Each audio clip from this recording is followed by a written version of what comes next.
बोकरा तशी मम्मी काय काय करते ग? स्वयंपाक करत होते. स्वयंपाक काय भाजी बनवते? याची पालकची. अच्छा. आणि पप्पा कुठे बाहेर गेले का? पप्पा बाहेर गेले. हा बर ठीक आहे. आणि आपला हा कुठे आहे? माऊली कुठे आहे? अरे तो रुसून बसलाय त्या घरात. माऊली हा का बरं? मी त्याला विचारलं तर मला सांगत नाही. सांगत नाही तुला काही? तो हा. बरं ठीक आहे. तुझा असं तो स्वयंपाक कर तू. हा. मी त्याला विचारतो. हा? अरे इकडे तर पूर्ण अंदाज आहे इकडं. अरे बापरे माऊली काय रे? काय झालं तुला? अरे पण झालं काय ते तर सांगशील?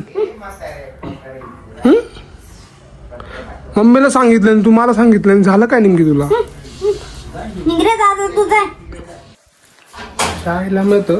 माऊली पण मला काय सांगा ना राव. काय करावं? अरे हा पप्पा आले. पप्पा अहो त्या माऊलीला काय झालं बघा ना. हो तो मला काहीच सांगणार. त्याला रुसून बसलाय गावाचा तो. रुसून बसलाय असं? हो. काय झालं? त्या मम्मीला पण सांगा ना, मला सांगा ना. तो तुमचा लाडा झाला, तुम्हाला सांगेल काहीतरी. बरं चल बघू, सांग ना भाऊ काय म्हणतो. चला बरं. शीतल काय करते तू इकडे? हा काय म्हणतो तू? माऊली रुसून बसलाय. हा तो रुसून बसला. काय सांगा ना, पण मला सांगा ना, विशालला सांगा ना.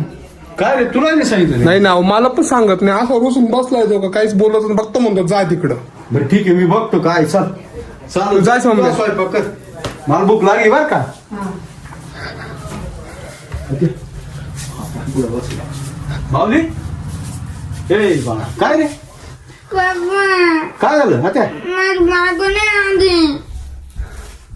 अरे हा दिवाळीला गेलेली पाहिजे भाऊ लक्ष्मीपूजन झालं गेली तशी आलीच नाही ना ती. अरे त्यांना पाठवायला पाहिजे. लवकर पाठवून द्यायचं ना. बरं रुसून नको बसू तू. चल आता आपण जाऊ तिला आणायला. काळजी करू नको. हा चल आपण जाऊ मस्त पैकी आपल्या गाडीवर बर का. उतर आल्ला उतर. चाल रुसून कशाला बसायचे? ती टोप बिप घालून एकदम जस काय. चाल चाल चालायचं ना मग सासूरवाडी आल्या जायचं. बर 100% निघू. चाल लगेच निघू. चाल बर. शीतल हा? इकडे. हा, बरं ऐकलं तुमचं काय नाही ते. मग ते शेवट कोणाचं तरी घरात एकाचं ऐकणारच ना तू. घरात मी काय म्हणतो ऐक स्वयंपाक बिलपाक राहून जेवण नंतर करू आपण. पहिले याच्या बायको जाऊन येऊ. चाल हा, काय चालेल. म्हणतो.